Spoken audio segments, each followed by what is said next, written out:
皆さん。今日はフッスンとノイシュワンシュタイン城に行きました。フッスンへようこそ。今回はルートビグ2世のノイシュバンシュタイン城と彼の父のホーエンシュバンガウ城、そしてメアヘンなフッセンの町をご紹介します。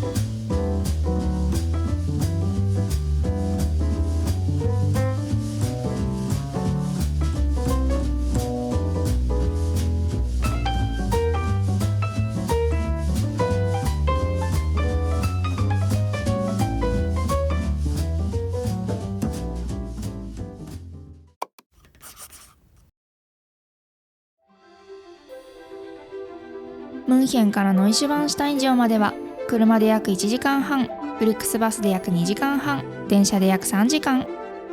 車以外の手段であれば電車は乗り換えが必要なのでフリックスバスの方が便利かもしれません。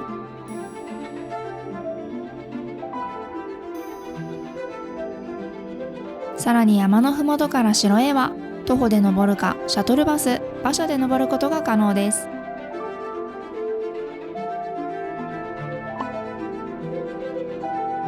今回は上りは歩いて下りはシャトルバスにしました。上りはそこそこ疲れるので馬車がおすすめです。城の中は動画も写真も撮れないため外観の映像のみ。ノイシュバンシュタイン城は19世紀後半にルートビグ2世の隠れ家として建てられました。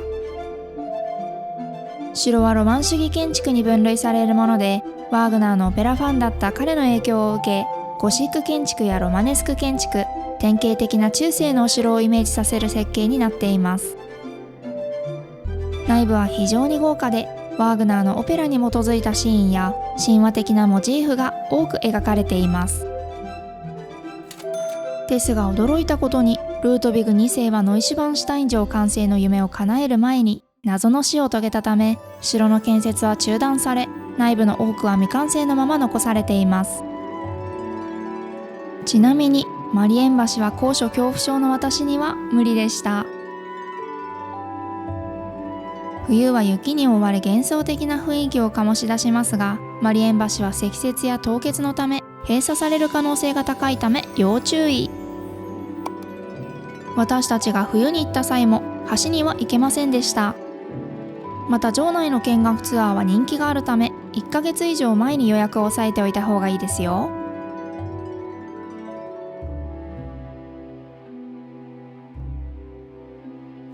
ちなみに城までの上りの途中、最初の方に脇道が出てきますが、ハイキングコースのようになっているため、徒歩の方は城の前まで行って右にある橋までの道を歩いた方が楽ですよ。これらは冬に撮った写真。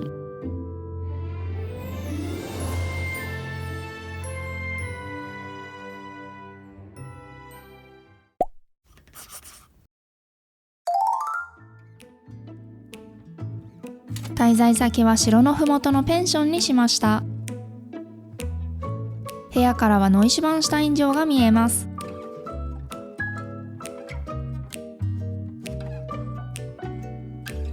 1901年に建てられたこのペンションは、ルートビグ2世の王室資料補佐官 F. アルブレヒトとその妻マリー・アルブレヒト夫人のために建てられました。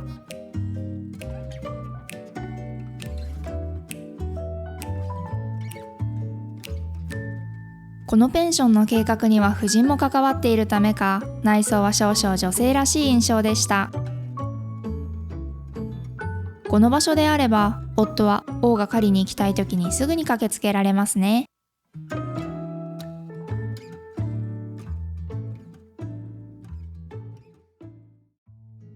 夜ご飯は城のふもとのホテルのレストランで、飲み物は定番のアッフェルショーレとヨハニスベアショーレ。プロース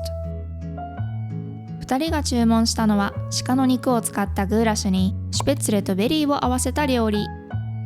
ベリーと一緒にいただきます。意外な組み合わせですが、ドイツではよくベリーが使用され、これがまた美味しいんです。チーズと合わせたケーゼシュペッツレも美味しいですが、グーラシュと一緒に食べるシュペッツレも美味しいですね。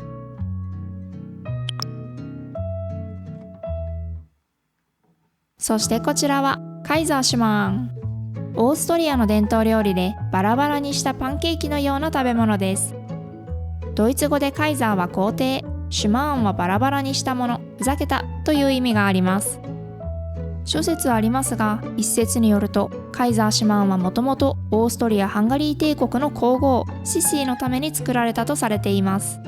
ですがこのデザートを気に入らなかったシシーを見て、夫で皇帝のフランツ・ヨゼフ一世がそのふざけたものを私に渡してと受け取ったことから、このデザートはカイザーシュマーンになったんだとか。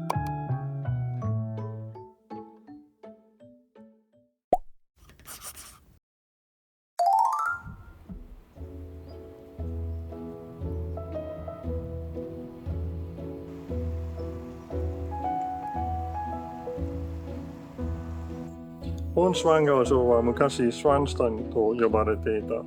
1832年にルトヴィグ2世のお父さんマクシミリアン1世がこの城を購入したとき、彼が大規模の再建を行って名前をホーンシュワンガオに変更した。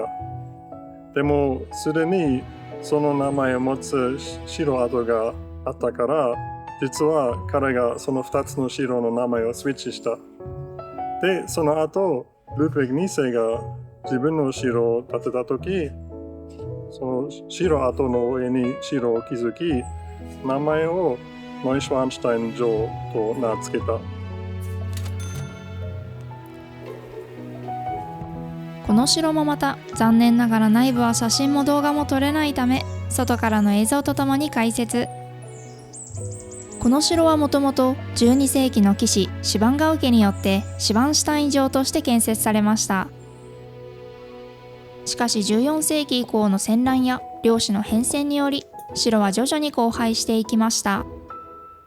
19世紀にマキシミリアン2世がこの城を購入し、名前をホーエンシュバンガウ城に変更してからは、バイアーン王家の夏の居城として使用されるようになりました。息子のルートヴィグ2世が幼少期を過ごした城としても有名です。彼の部屋からはシュバン湖を見渡すことができ、彼はこの静かな環境で芸術や文化、そして夢見がちな性格を育んだと言われています。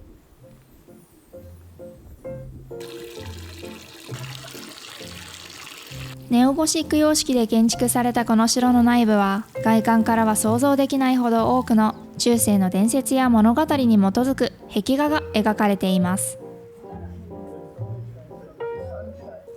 特にマリー王妃の部屋からは美しいアルプ湖の景色も望むことができます。隠し扉もありますよ。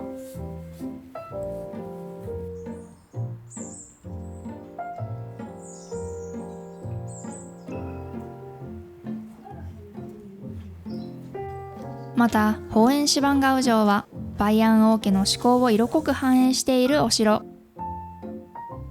ドイツのさまざまな城を見て回っていますが、これほど王家のカラーが出ている城も珍しいですね。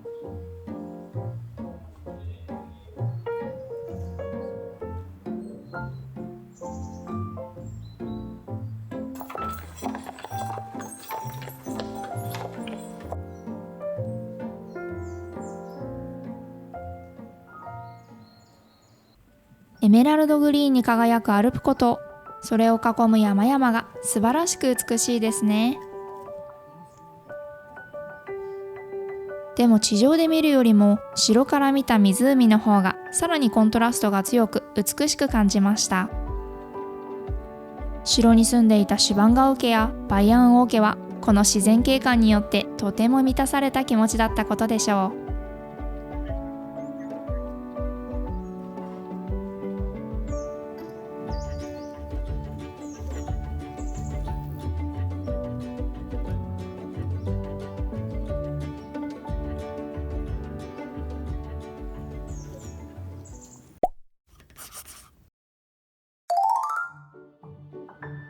フッセンの街中へ行く前にオーストリアとの国境を流れるレヒ川へ立ち寄りました。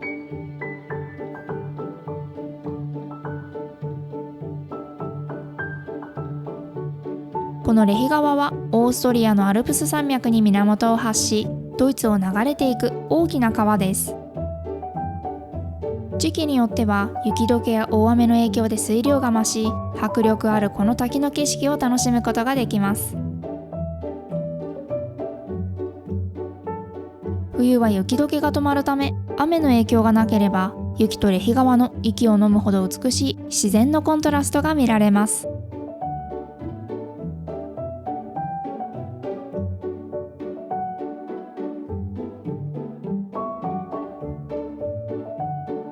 この辺りはあまり駐車場が多くはないので、もし近くに止められない場合は少々歩く必要があります。車がない場合でもフッセンの街中から徒歩20分くらいでたどり着くことができますよ。ちなみにこの橋はそれほど高くないので、高所恐怖症でも大丈夫。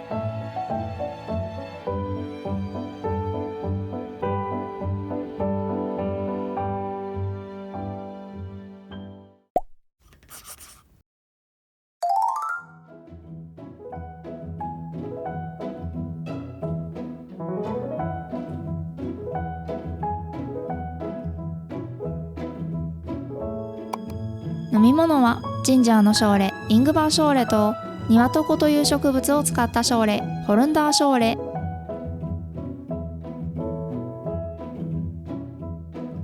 そしてマークのメインはシュバイネブラーテン、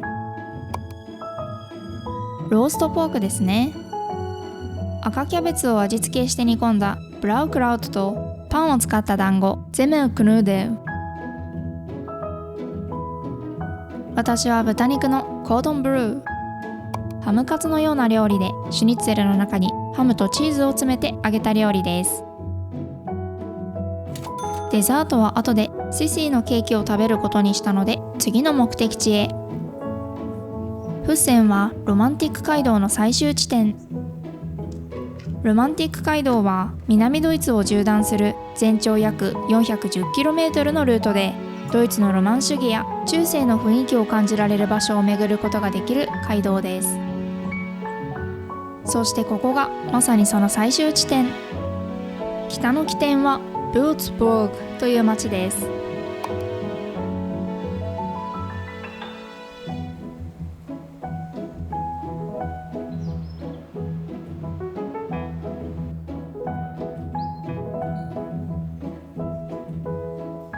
そして次の目的地はフッセンの旧市街の高台に位置するホーエス城。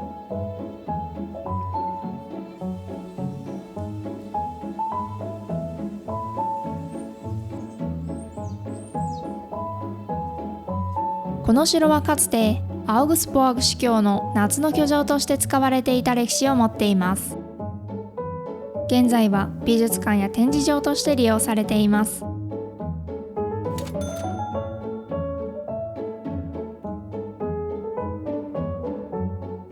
この城の壁の飾りはほとんど騙し絵。立体的に見える窓枠もレンガのような見た目もすべて絵で描かれた偽物。街中にもたくさんの騙し絵がありますが、お城にこれだけ多くの騙し絵があると圧倒されてしまいますね。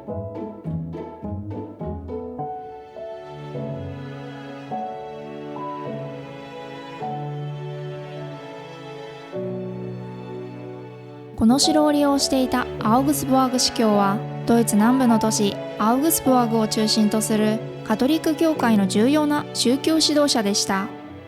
彼らは中世から近代にかけて宗教的な役割にとどまらず、政治的・社会的な影響力も強く持っていました。特にアウグスブアーグのような大都市では、司教は都市とその周辺地域の支配者としての役割も果たしていました。この話はまたアウグスブアーグの街を紹介する際にすることにしましょう。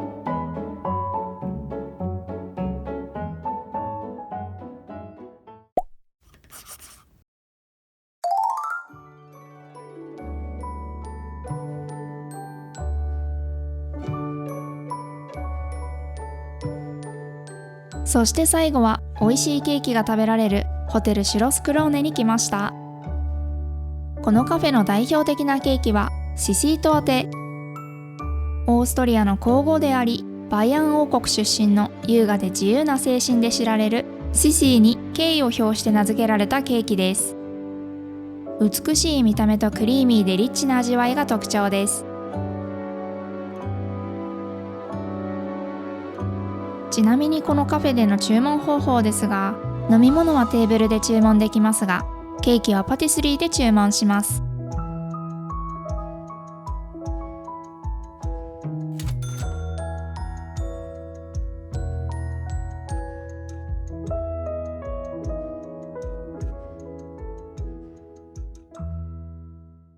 さて、フッセンの旅はここまで。次回はドイツ、我が家のクリスマスオーナメント紹介動画です。チャンネル登録、高評価ボタンお願いします。また次の動画でお会いしましょう。チュース。